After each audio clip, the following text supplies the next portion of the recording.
again.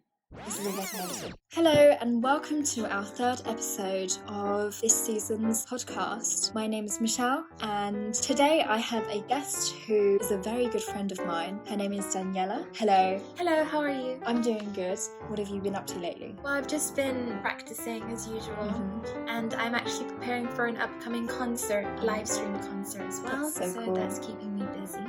Who are you and what do you do? I'm a musician. I'm a pianist and cellist. I'm currently in my 4th year at Trinity Laban. I started playing piano at the age of 6, and it's been my dream to come to London to study, and yeah, I've been loving it ever since.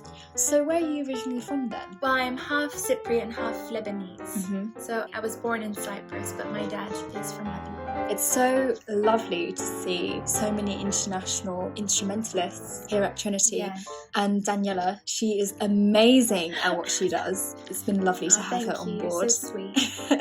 Okay, so my next question is, how have you been finding being a pianist at Trinity? Well, it's been very, very nice, especially living in London. You get a lot of opportunities, especially being at Trinity. They do offer you a lot of opportunities. The teaching quality is very good, and being in London and being surrounded by music, having come from a background in Cyprus where music wasn't really at the forefront.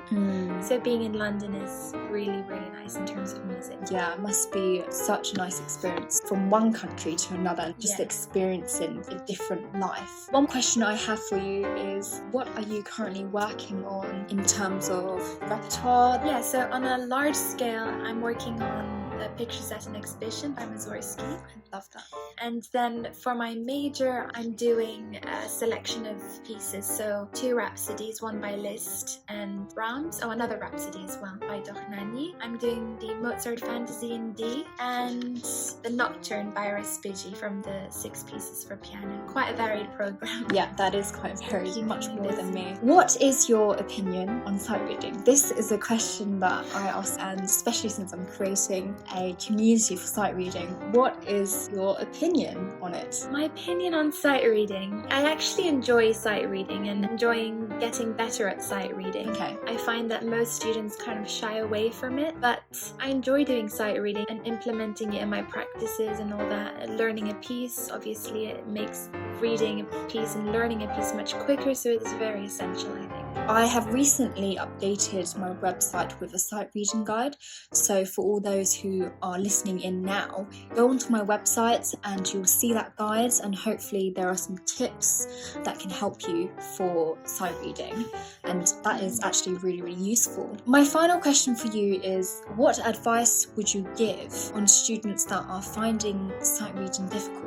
It's a very good question. My advice would be not to leave it till the last minute. When you prepare for exams, students often leave it to the final weeks to practice sight reading, but I would say try to implement sight reading at the beginning of your practice and then at the end, just so you can have a little bit of sight reading in every one of your practice sessions. Also, one other thing I would say is to practice sight reading that's above your level, so then when you can go back to the level that you are, it'll be much easier for you. So always strive to find more difficult pieces that are slightly out of your comfort zone. I also agree with that. When you are sight reading a piece, lots of people do shy away from that because they just think, I can't do this, and they automatically give up. So it's important to stress that you are not alone in this. I might be good at sight reading now, and Daniella, she also might be good at sight reading now, but we all came from somewhere, so it's nice to hear. There are a lot of great resources for sight reading as well. I know you've written a book as well. Thank you, yes. Yeah, just take any piece. It doesn't have to be from a specific syllabus, just any piece that you like and want to play. Just give it a go. That's it. Yeah, because the more exposure you have at practicing, then you're only going to get better. Yes, and also pick up pieces from different styles. Don't just stick to one style. Yeah. Because in the exam, if you're preparing for an exam, you never know what style that piece might be. Try different time signatures, key signatures. Make sure to keep it varied. Definitely. Thank you so much for joining us. Thank you for in having this me. episode. It's been so lovely to talk with you. Thank you for tuning in, and I hope to see you in our next episode. Bye.